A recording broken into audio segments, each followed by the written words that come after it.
আমার সম্মানিত উপস্থিতি, আপনার আমার জীবনে কি এমন কোন মুহূর্ত এসেছিল যখন মানুষ হেদায়েত না পাওয়ার কারণে আপনার চোখ থেকে পানি গড়িয়েছে? আপনার আমার জীবনে কি এমন কোন কষ্ট অনুভূত হয়েছিল যে আপনার প্রতিবেশী, আপনার বন্ধু বান্ধব, আপনার আত্মীয় স্বজন, আপনার ছেলে মেয়ে ৫ ওয়াক্ত সালাত আদায় করছে না, এজন্য আপনি মনের মধ্যে অনুতপ্ত হচ্ছেন, পেরেশানি হচ্ছেন? এরকম কি মনোবল আপনার আমার হৃদয়ের মধ্যে সৃষ্টি হয়েছে কিনা?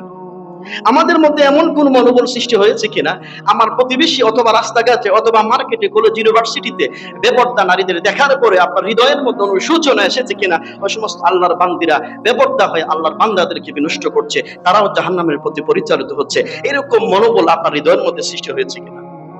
আপনি মাঝে মধ্যে বিভিন্ন বৈঠক করেন, বিভিন্ন সভা সমাবেশ করেন, ওই সমস্ত সভা সমাবেশে, বৈঠকে, প্রোগ্রামে আল্লাহর দ্বীনের দাওয়াত আপনি পৌঁছে দেন কিনা?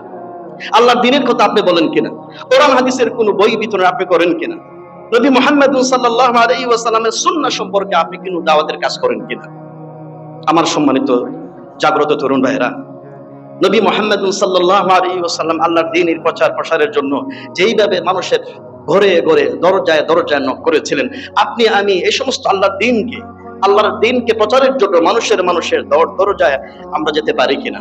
মানে আল্লাহ রাব্বুল আলামিনের সেই উত্তম কথা মানুষের কাছে আমরা সেই দায়িত্ব পালন করি কিনা? মহান আল্লাহ সুবহানাহু ওয়া তাআলা সূরা ফুসসিলাতের ৩৩ নম্বর আয়াতে এভাবেই তিনি বলছেন, ওয়ামান আহসানু কাওলাম মিম্মান দাআ ইলাল্লাহ।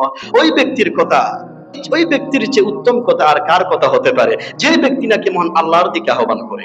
সেই উত্তম কথা দিয়ে মানুষকে আমরা কি আল্লাহর দিকে আহ্বান করার সময় পেয়েছি কিনা? এই সময় আমরা অতিবাহিত করি কিনা? না, দিনের পর দিন অতিবাহিত হয়, দিনের পর ঘন্টার পর ঘন্টা অতিবাহিত হয়, একজন মানুষকে দাওয়াতের আওতায় নিয়ে আসতে পারি না। একজন মানুষের কাছে ইসলামের এই সুমহান, এই সুশীতল দাওয়াত মানুষের কাছে আমরা পৌঁছে দেওয়ার সময়টুকু আমরা পাই না। এটা যেন আমাদের না হয়। আমাদের নবী মুহাম্মদ সাল্লাল্লাহু আলাইহি ওয়াসাল্লামের মতো উচ্চ মনোবল, উচ্চ আকাঙ্ক্ষা আমাদের মধ্যে থাকতে হবে। আমার সম্মানিত ভাইরা,